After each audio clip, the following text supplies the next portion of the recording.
HD Radio.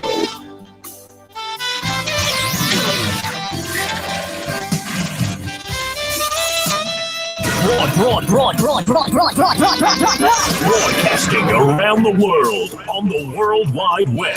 This is Summer HD Radio. your number one internet radio station.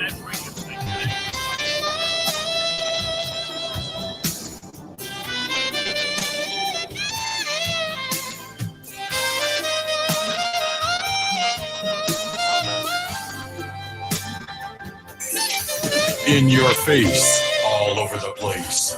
We're online 24/7. 24/7. You're listening to the hottest internet station.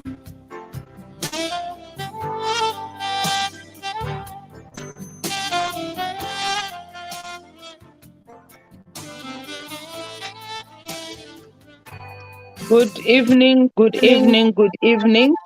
Thank you for welcoming us on this Thursday evening. We are on the Enlightenment Corner, which is brought to you by the In His Grace and Mercy Ministry, Pastor Kekana, who's the host of the ministry, and myself, Fina. We are joined by our resident senior clinical therapist, Mr. Sean Zimunya. He's no stranger to this platform.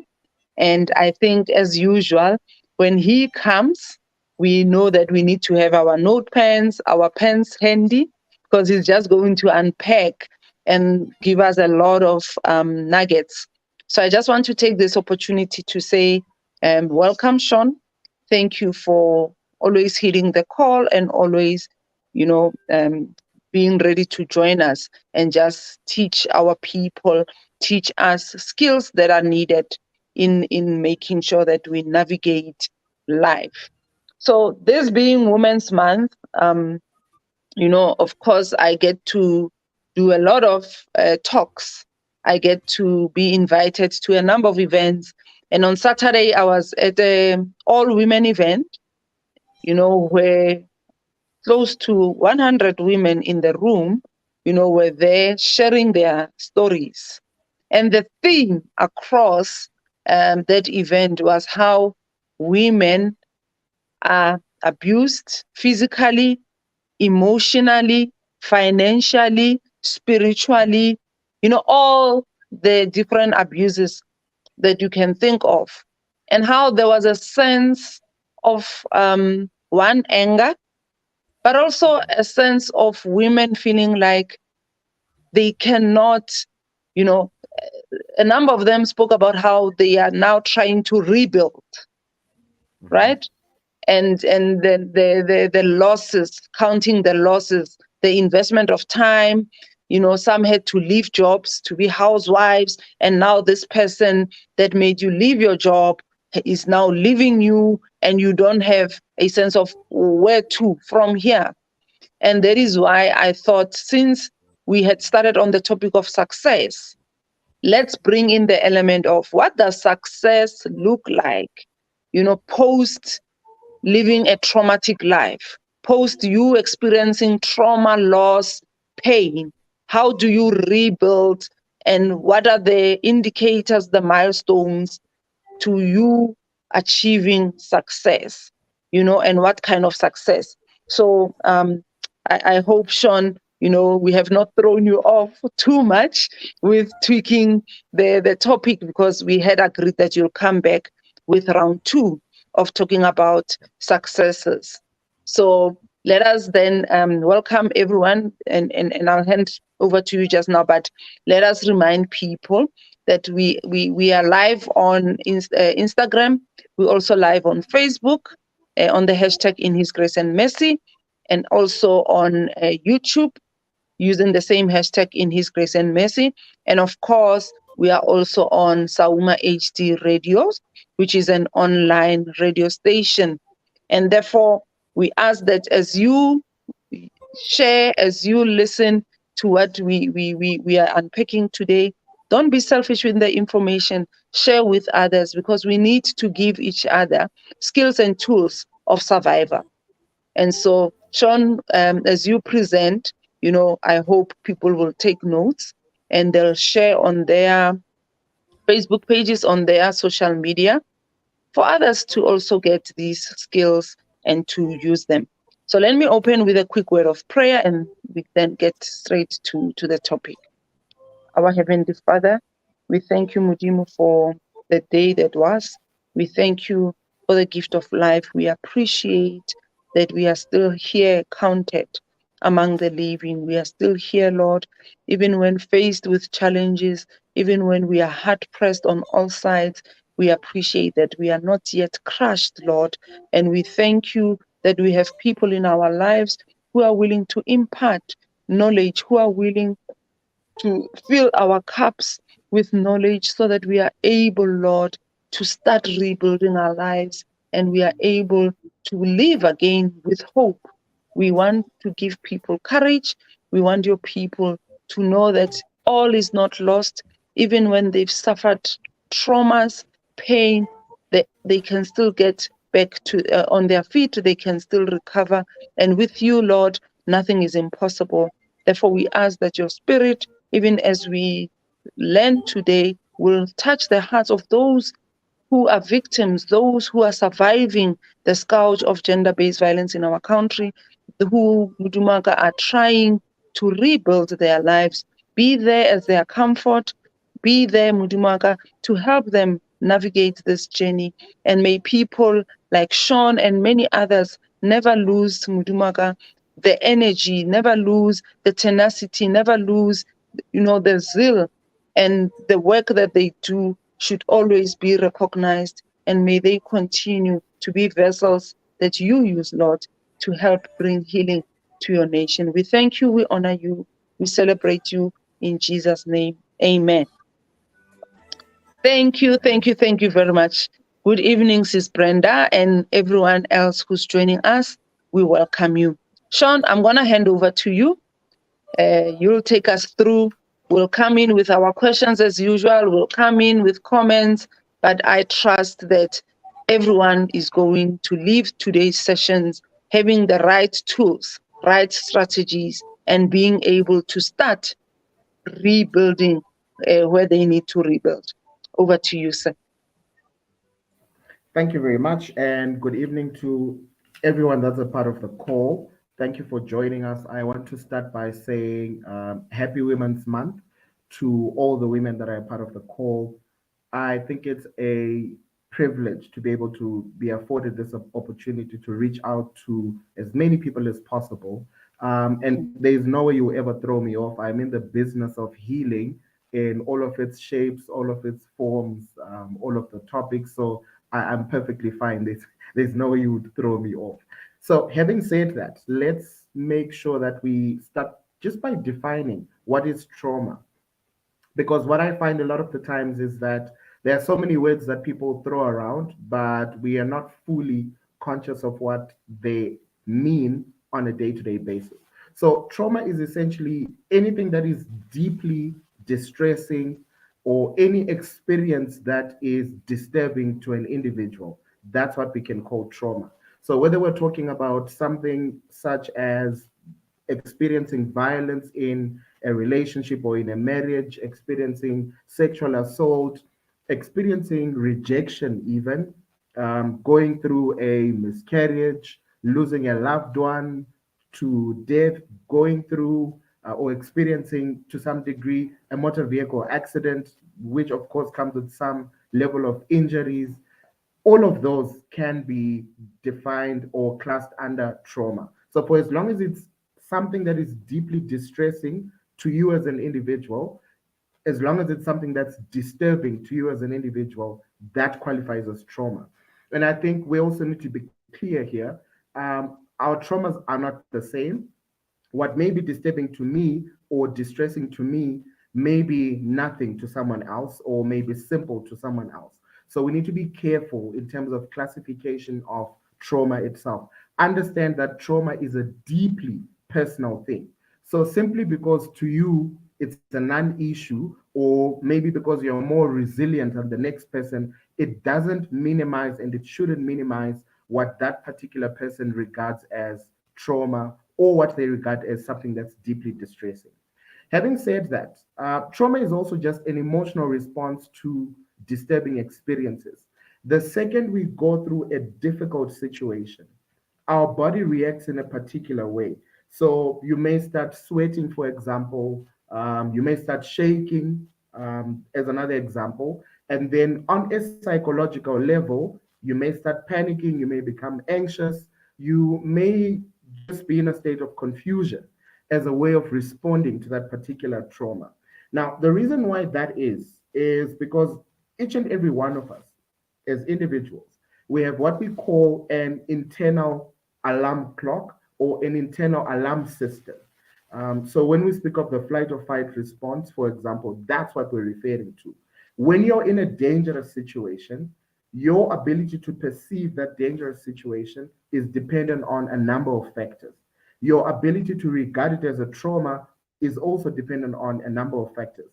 Factors that may include whether you've been through that experience before or it's the first time. So, what we're saying then is that anytime you experience trauma, there may be a physical reaction, there's definitely going to be an emotional reaction. There is also going to be a psychological reaction. So these three levels, it's important that we understand. Something is going to happen to you in terms of your body, something is going to happen to you in terms of your emotions, and something is going to happen to you in terms of your mind or your psychological state. So let's give an example. Wherever you're sitting now, and I'm not trying to scare you, it's just an example. If you were sitting and listening to me, and then all of a sudden you realize there's a snake in the room where you are, three things will happen. Either you scream and you run away, so that's the flight and fight response that has been activated. Or if you're somebody that struggles to deal with shock, maybe you're going to remain transfixed and frozen on your particular chair or wherever you're sitting. And instead of reacting, you're just going to go numb and you're going to find yourself in a state of confusion. So that's an example of what happens when someone is experiencing trauma. Their body reacts in a particular way, their emotions pan out in a particular way, and psychologically as well, something happens there. So what we also then need to understand after having defined what trauma is, it can literally be anything. It can be a difficult relationship or a difficult conversation rather with a friend that triggers you. And then you start experiencing trauma as a result of that. You become uncomfortable, you start pacing, you go into a state of confusion, your heart rate increases. That's now the body that's reacting, because our bodies are designed to look out for signs of trouble. Our bodies, that alarm system I was referring to, is designed to scan the environment, determine whether you are safe or not. In the event that you're not safe, it's designed to make sure that you find ways of becoming safe, either by running away or by freezing or by shutting down. So that's the long and short of what trauma entails. What we also then need to understand is that trauma can happen to any one of us at any moment in time. It has nothing to do with whether somebody is weak or whether somebody is strong. It doesn't care about your race. It doesn't care about your age. It doesn't care about your educational qualifications. All of us as individuals, myself included, even as a therapist, I am not immune to trauma or traumatic experiences. So the unfortunate thing though with trauma is when it is not processed, when it is not dealt with, then it tends to have lasting adverse effects on your mental as well as your physical well-being. I would even extend and take it to how it would have adverse effects on your social well-being. And I'll give examples of this as we go. Now, what does trauma do to you? I mentioned the fact that three things happen, so I want to continue with that analogy. Essentially, three things happen when you experience trauma. Three things happen to either the brain, the mind, or the body, or to all three ambits: the brain, the mind, the body. So when we look at it, what happens to your brain? Prolonged exposure to trauma, or a situation in which you're forever in traumatic or going through traumatic experiences, or a situation in which you do not deal with your traumas, results in changes in your brain structure. So that goes to show you how dangerous trauma can be. It literally can change the structure of your brain. And it can interact with the brain development, especially when we're referring to young children. It can also then result in brain fog, where you are unable to think clearly and to organize your thoughts in a logical and in a rational way, primarily because of having been exposed to trauma. Over and above that, there is a part in the brain that's called the amygdala, which is then becomes overactive rather, because it's part of the body's alarm system. So the second you're forever exposed to trauma, that amygdala becomes overly active. There is the production of what we call cortisol, and that overproduction of cortisol later on leads to other problems in the body on a physical level. But in terms of the brain itself, what it then does is once your amygdala is overly active, it shuts down or limits your access to what we call the frontal lobe. So the frontal lobe is in the front part of the brain, and it's responsible for the executive functioning of the brain. So it helps you to think logically, helps you to make decisions. Once that amygdala is now overactive, automatically your ability to think rationally, logically, is limited. So again, that's another example of how trauma actually impacts our brain and how it functions. Over and above that, what then happens is the brain, because you're not processing that trauma, it then tends to start storing the trauma in the memory center of the brain and in the emotional center of the brain. So that's what we call the hippocampus and the amygdala, if we're talking technical terms. But essentially, the hippocampus and the amygdala are the centers of the brain that are responsible for memory. They are also the centers of the brain that are responsible for your emotions. Your ability to manage your emotions automatically then becomes negatively affected. So there's now emotional dysregulation where one fails to control their own emotions. Over and above that, in terms of memory, you cannot remember, you cannot concentrate as much as you need to, primarily because the amygdala is now overly active. So that's what happens to the brain. And I hope that you're getting a clear picture of how and why it is dangerous for you to stay in a traumatic situation or for you to fail to act once you've gone through trauma, and what happens when you don't process that particular trauma. Now, something also then happens to the mind. What is it? You start having intrusive thoughts. So, what are intrusive thoughts? These are unwanted thoughts where you're trying to focus, for example, maybe you're working or you're studying, but because you have that trauma that you've buried deep inside of you that you've not processed, you continuously get taken back by your mind. You start thinking of if it's a difficult relationship, you keep obsessing over that particular relationship. It comes into your mind constantly. So it's almost as though now you can't focus on anything else. And then you also then start having what we call flashbacks. So let's say it was a violent, traumatic situation where maybe your partner ended up slapping you, or you were robbed or assaulted. Your mind keeps replaying that over and over and over again because you've not processed that particular trauma. Now, once your mind keeps replaying that, those flashbacks, what then happens is that you are literally being taken back to that particular space, even though you may be in a safe environment, even though there may be no need to panic. But because on a mental level, your brain has now taken you back to that particular experience, it's almost as though it's happening again. So you feel all of the sensations that you felt when that violence occurred or when that violation occurred. So that's what happens when it comes to flashbacks. Then we have nightmares, of course, which would obviously entail that because of this trauma, you're not sleeping well. Even when you sleep, because this trauma has not been processed. Again, even as you sleep, it keeps being replayed in your mind. That's where we end up having all of these crazy nightmares. And obviously, then in terms of your mind, there are going to be changes in terms of your memory, but also in terms of your concentration. And these are negative changes. You're going to start struggling to remember things. You're going to start struggling to concentrate on whatever it is that you're supposed to be doing. There is also then hyperarousal. What does hyperarousal mean? Hyperarousal is closely connected to the fact that your alarm system is forever on. So those of you who live in houses, for example, where there's an alarm system, you know how loud it is. So imagine a situation in which that alarm system is now forever on. There's no way you're going to be able to concentrate. There's no way that you're going to be healthy. There's no way you're going to be able to sleep peacefully, because this alarm bells keep ringing constantly. And the way in which they ring is such that the entire body feels the sensation. Again, there's that production of the hormone called cortisol. The reason why the body produces cortisol and adrenaline as well is because your body, like I said earlier on, is designed to get you out of trouble when you're in trouble. So, how you get out of trouble, it's either you run away or you fight, or if you are part of those people that are unfortunate, you just freeze.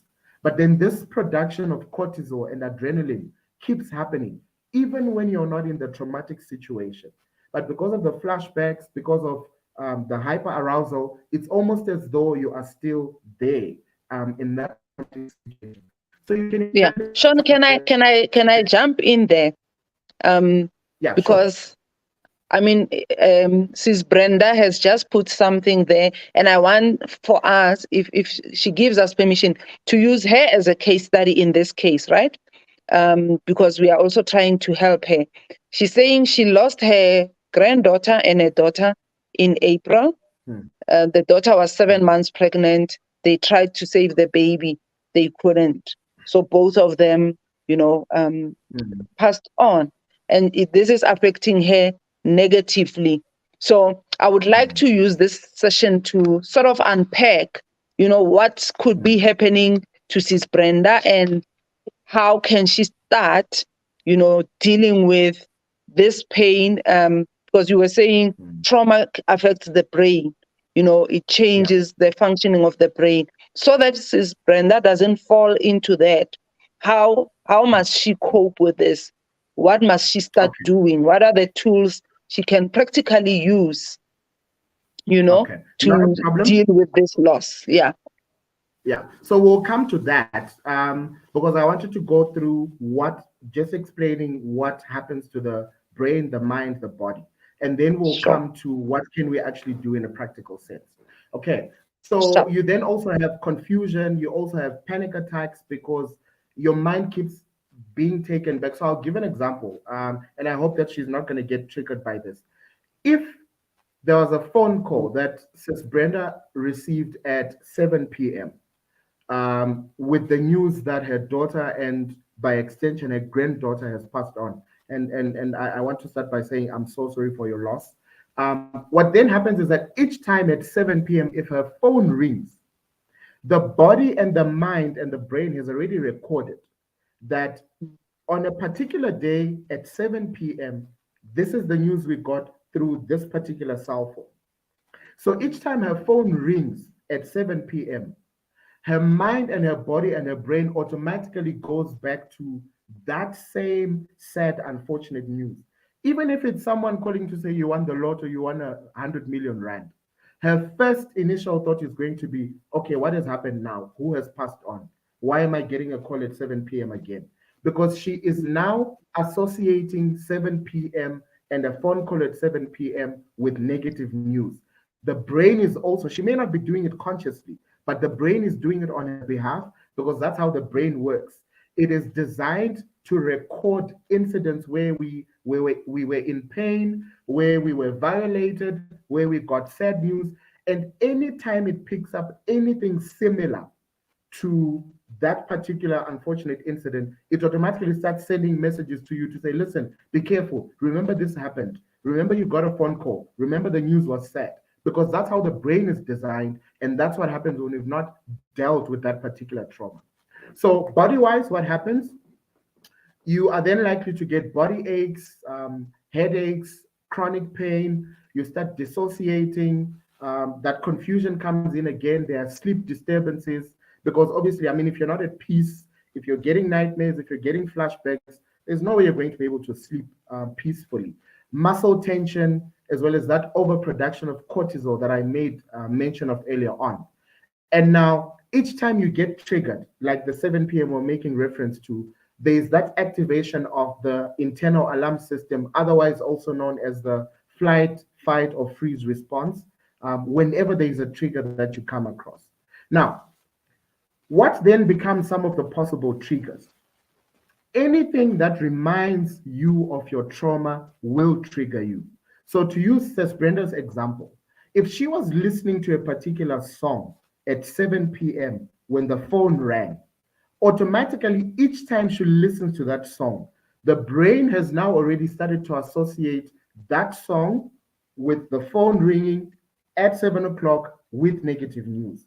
So that song then also potentially becomes a trigger.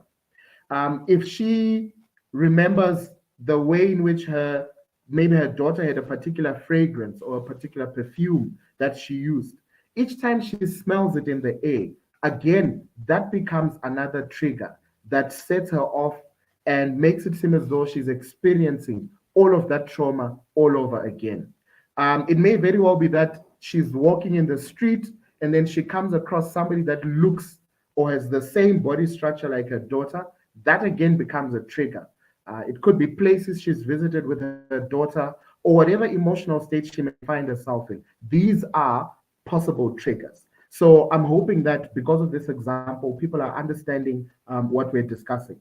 Now, let's turn to how then does this affect your life? A lot of the times, if it's a difficult relationship that one has been in, maybe a relationship that included violence or a relationship that ended with the loss of a loved one, I may develop trust issues and I may find it difficult to form relationships with other people because I now associate relationships with loss. If I open myself up and I love this particular person, they could end up leaving my life or they could end up passing on. So I'd rather just keep to myself and not risk getting hurt. That's one way in which it can affect your life. There may also be difficulties in managing relationships, obviously, because of all of the pain that one is going through, because of all of these triggers that one is going through. So imagine a situation in which somebody invites you to go out, and then a particular sound sets you off or triggers you. It may come across as though you're being difficult when you then say, I don't want to go out with anyone, because you're trying to protect yourself and you're trying to make sure that you are not triggered. But to other people who may not understand what you're struggling with, they may just put it down to you being a difficult person.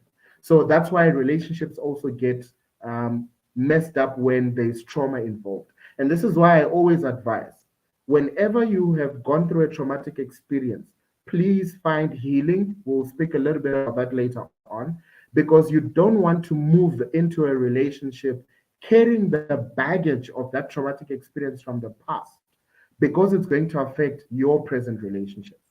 Obviously, there's also going to be a lack of peace, because if I'm getting triggered left, right, and center, if I'm in pain because of the loss I've suffered, I'm not at peace, I am not okay. And by virtue of not being at peace, nothing is going to work in the way that I want it to.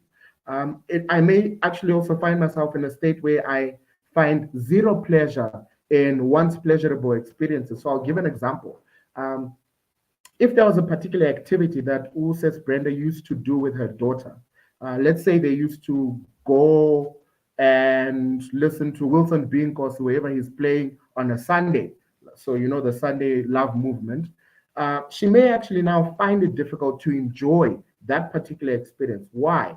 It takes her back to the fact that she's just lost her daughter and her granddaughter. So this is an example of how we may end up finding zero pleasure in activities that we once regarded as being very pleasurable. There may also be emotional dysregulation where we're saying, I am now no longer in control of my emotions. Once I am triggered, I lose control. I may start crying. I may start getting an anxiety attack or a panic attack because I am no longer in full control of my emotional faculty and my mental faculty. If it's not managed, grief itself, for example, could potentially lead to depression. So I would advise that Sis Brenda finds people that she trusts who are able to give her the support that she needs, but we'll speak a little bit about that later on. There may also be feelings of a lack of safety. And one may actually end up feeling angry or become fearful or feel guilty. So the anger, where does it come from? Look at the unfairness of the situation. There you have a lovely young woman in the middle of a very beautiful process that many, many people pray for and hope for. Um, she's carrying or she's with child. And then for whatever reason, she loses her life. A lot of the times, we are likely to react with anger because many of us don't understand, but why did this happen? Why did it happen to my child? Why did it happen at this particular time? And what justification is there for this kind of pain and this kind of negative experience? So that explains why a lot of the times that people experience traumatic things, they react angrily or they become fearful. To some degree, they may actually even feel guilty or blame themselves for whatever has happened, even though it's way beyond their control or out of their control. But the human mind is such that we always end up trying to think, could I have done something? Could there be something I would have said or something I should have picked up to avoid all of this from happening? Now, how then do we heal? We've come to the important part now. So the first thing, many of us, when we go through traumatic experiences, we try and block out the pain. We try and pretend it didn't happen.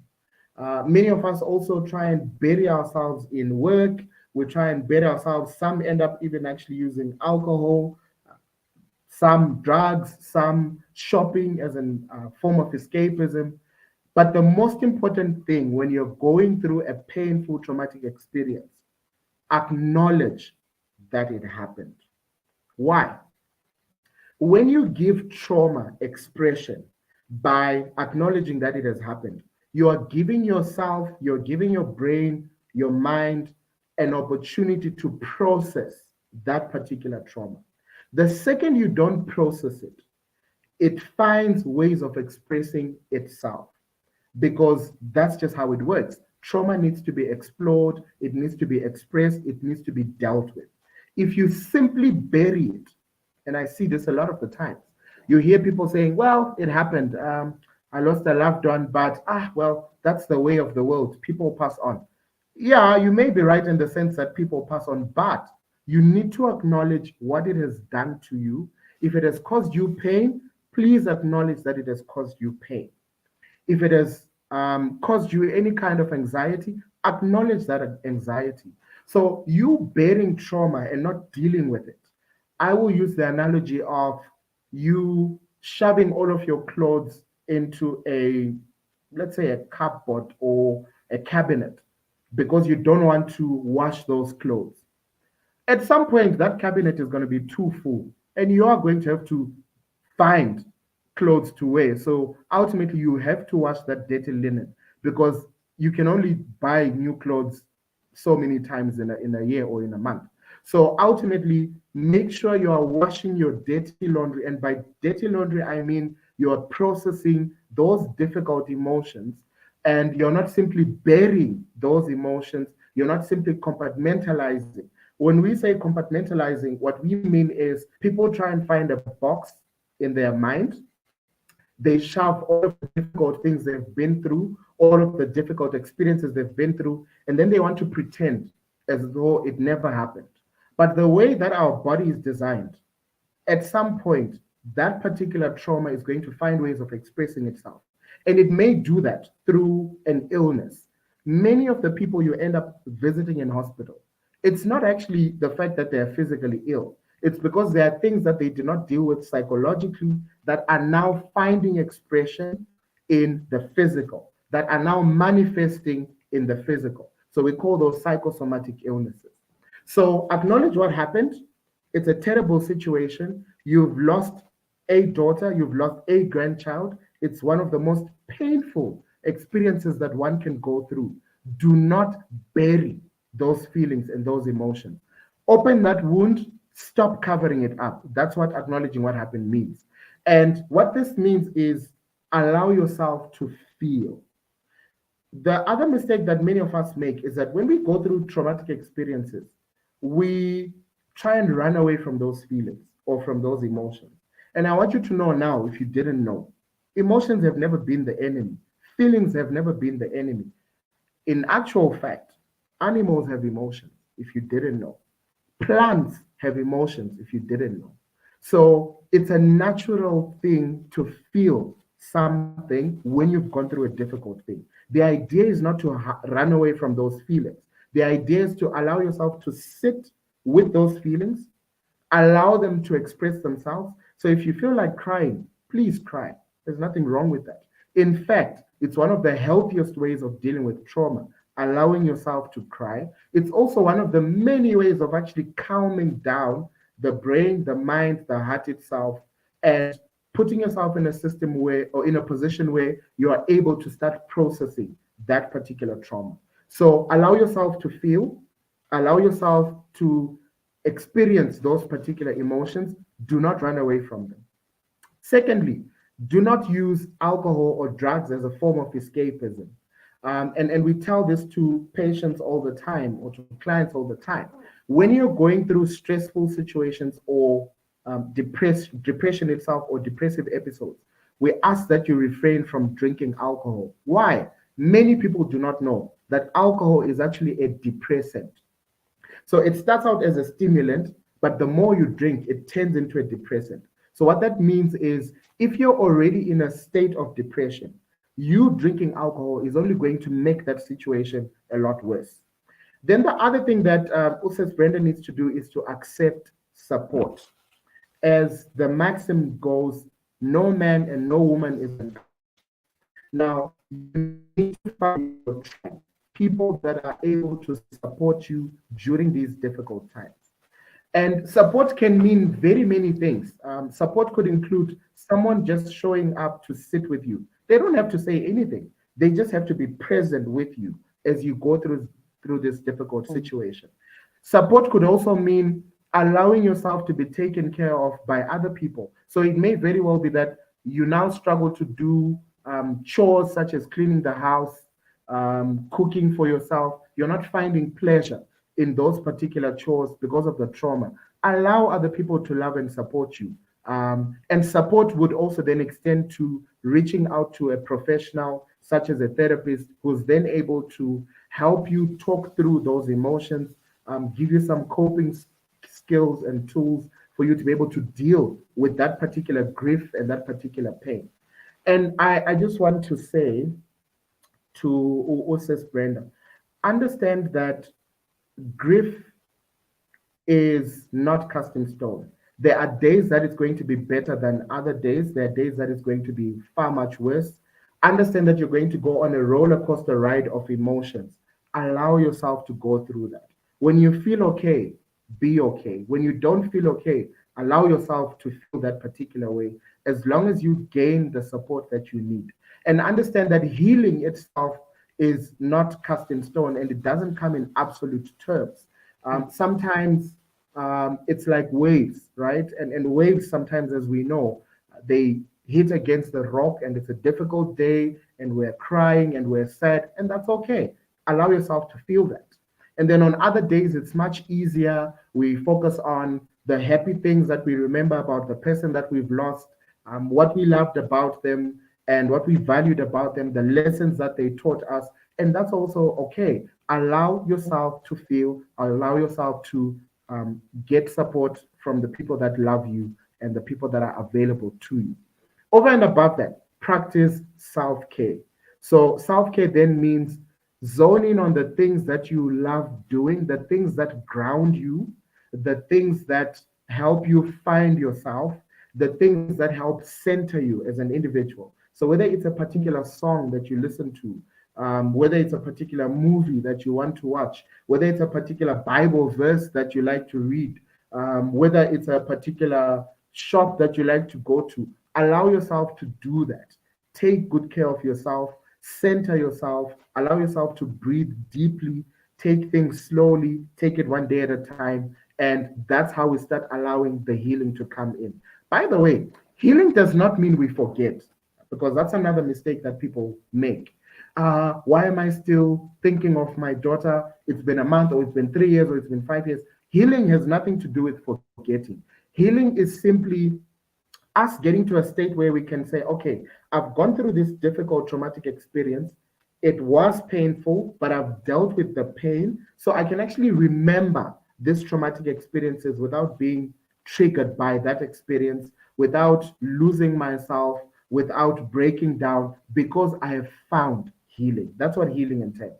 Yeah. Focus also on your physical health, because as I always say, there's an interrelatedness and there's an inextricable link between your mental health, your physical health, your spiritual health, etc.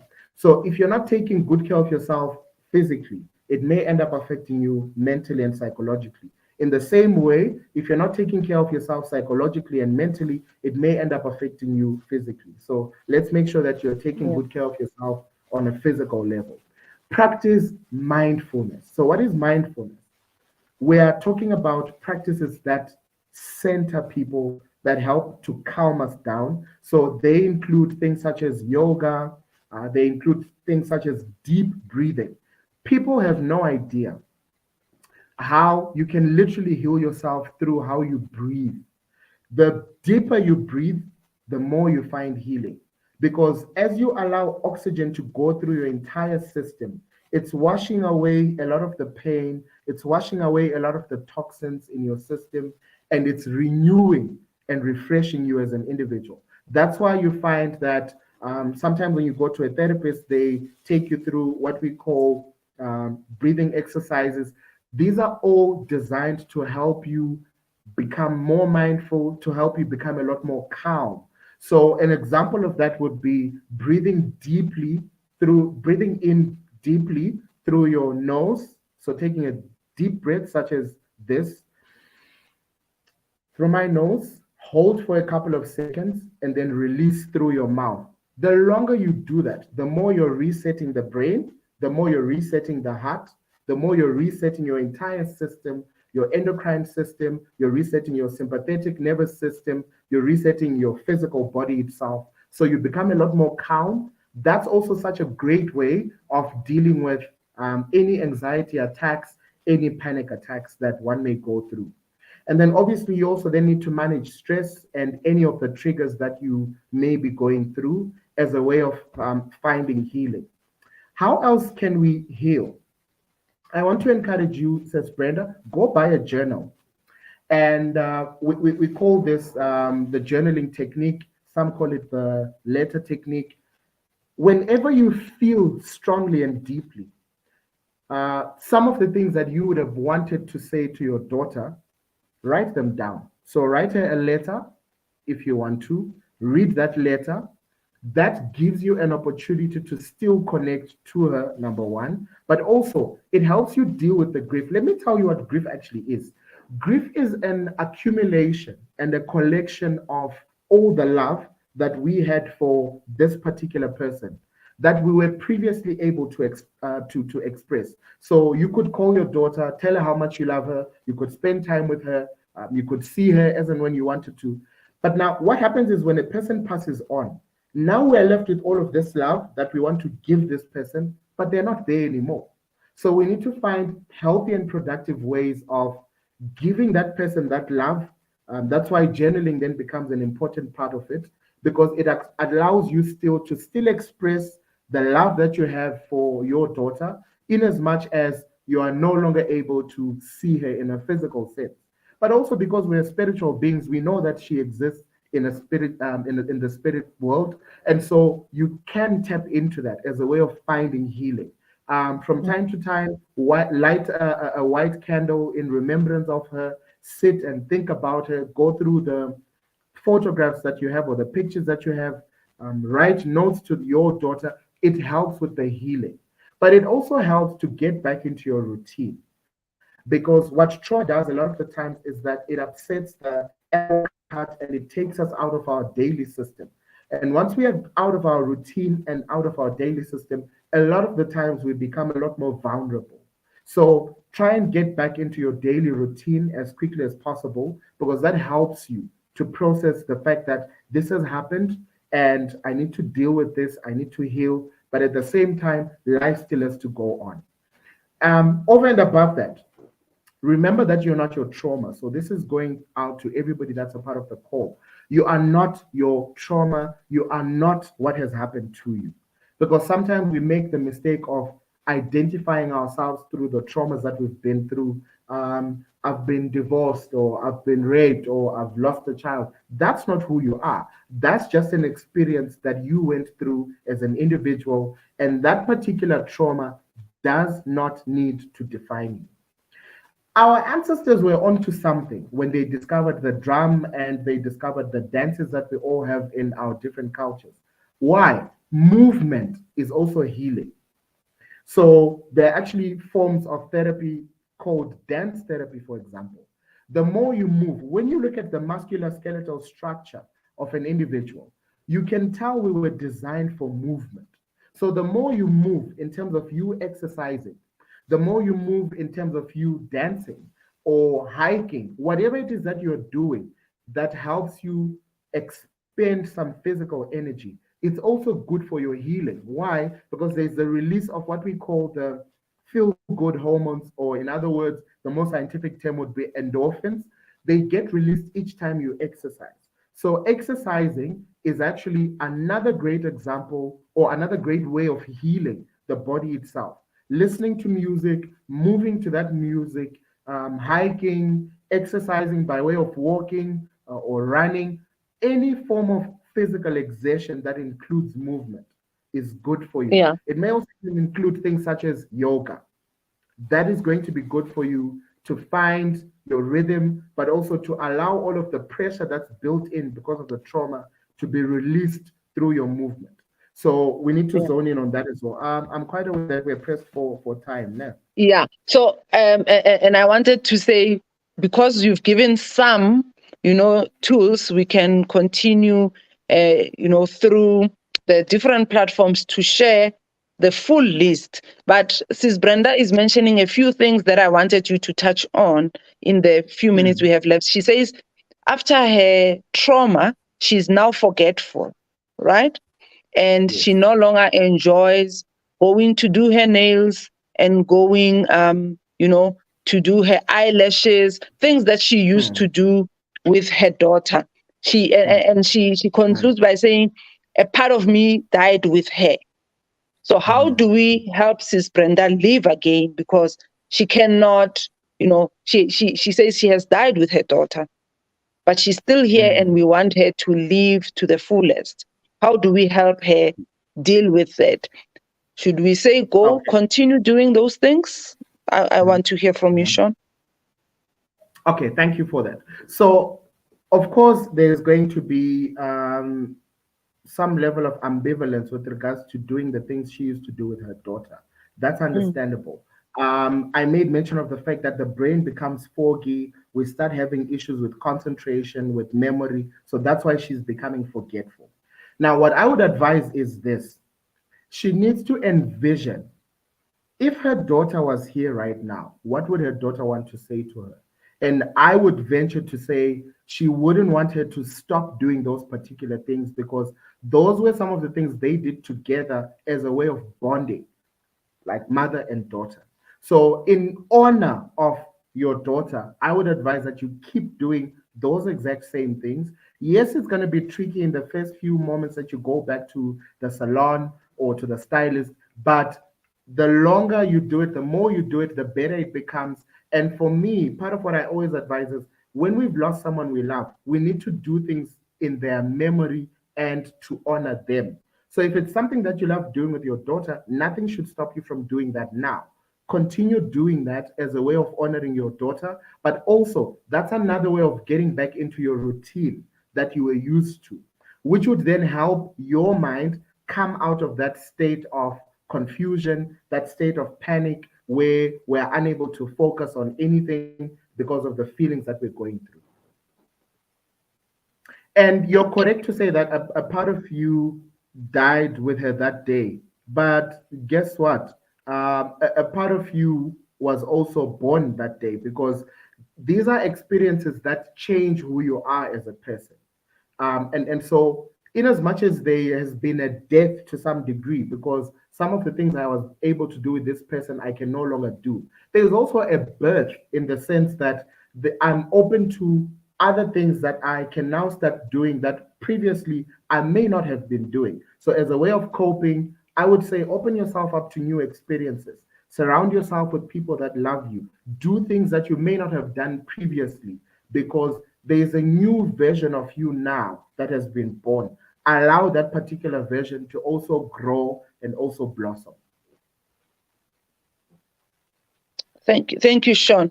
So, Sis Brenda, I agree with Sean in saying go back to that routine. Um, go and do your nails in honor of your daughter. If she loved red as a color, use red. And celebrate the memory of her life in that way.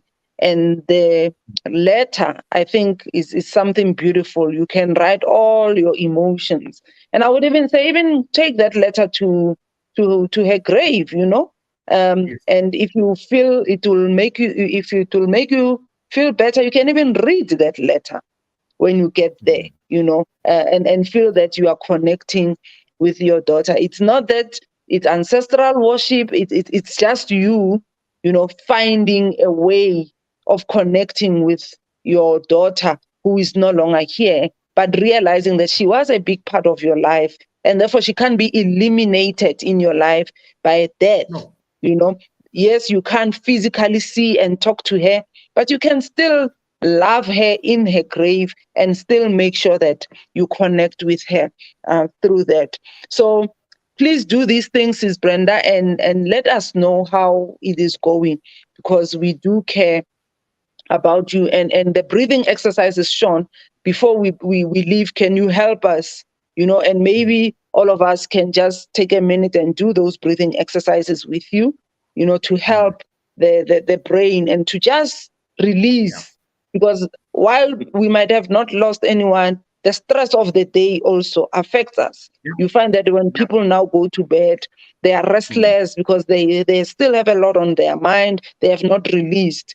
So I'm getting myself up. What position do we sit in?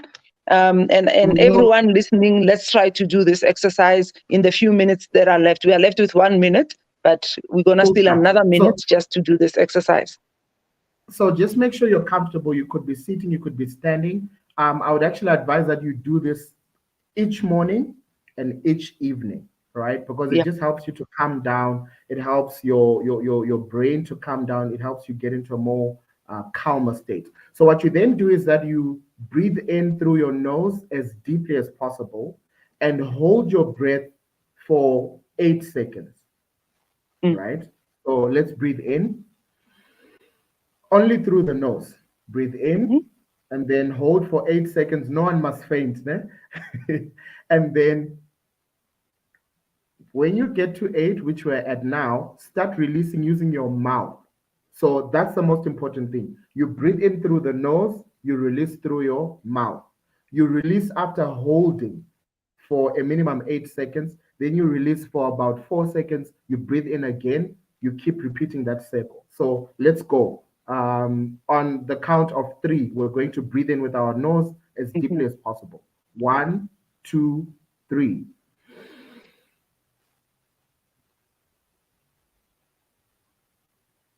Release slowly through your mouth.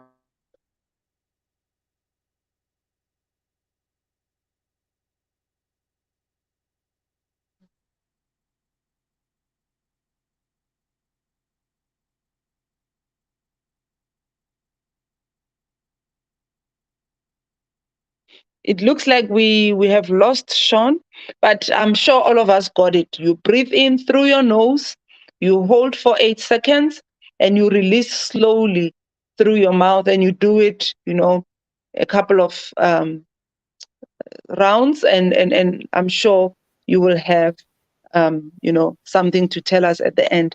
We had lost you there, Sean, so I was just wrapping it up by saying, people should Aha. do this exercise, as you said, in the morning, in the evening, and please do Yes. tell us how it is going. Thank you so much, Aha. as usual. Time is never a friend when we deal with Never. these kind of things. So please close us out with prayer, and we then call it a night. Okay, let us pray. Father, we come before you this wonderful evening and we thank you for the time that was. We thank you for each and every soul that was a part of this particular presentation and this particular teaching. We ask that you give us peace of mind. We ask that you give us restfulness as well during the night. We ask that you protect us, Lord, from any kind of situation, from principalities, from spirits that may be trying to attack us or that may be designed to hurt us. Father, we also pray that you give us the strength to deal with each and every trauma that we go through, whether it's personal trauma, whether it's trauma within the companies that we work in, whether it's trauma within the families that we work in. You, Lord, are the greatest healer of all. So we ask that you heal all of us, that you give us the strength to move on. And we ask that you help all of us that are suffering losses, be they the losses of their loved ones, be they the losses that are financial, be they the losses of any opportunities that they may have wanted. We ask that, Lord, you heal our hearts. We also ask that you return to us triple fold any kind of loss that we may have suffered in a financial sense, in a psychological sense, and in a spiritual sense. We ask that you richly bless each and every person that's been a part of this call, and we ask that you give them calmness of mind. We ask that you expand their territories. We ask that you enlarge their territories in accordance with the prayer that Jabez made in the Holy Book. We ask all of this in the mighty name of Jesus Christ. Amen. Amen. Thank you so much, Sean. Sis Brenda, all the best on this journey. We are here to hold you, to hold space for you, to carry you. And I believe you will get to a point where it has become easier, to manage your loss and your trauma. And not only you, but everyone who was listening, who is dealing with the pain of losing a loved one. Thank you very much. And she's saying it was fruitful. So thank you to you, Sean, for giving us those tools. We're going to call it a night. We will call you again to finish that other topic that was outstanding from the last time. Good night, everyone. God bless. Good night.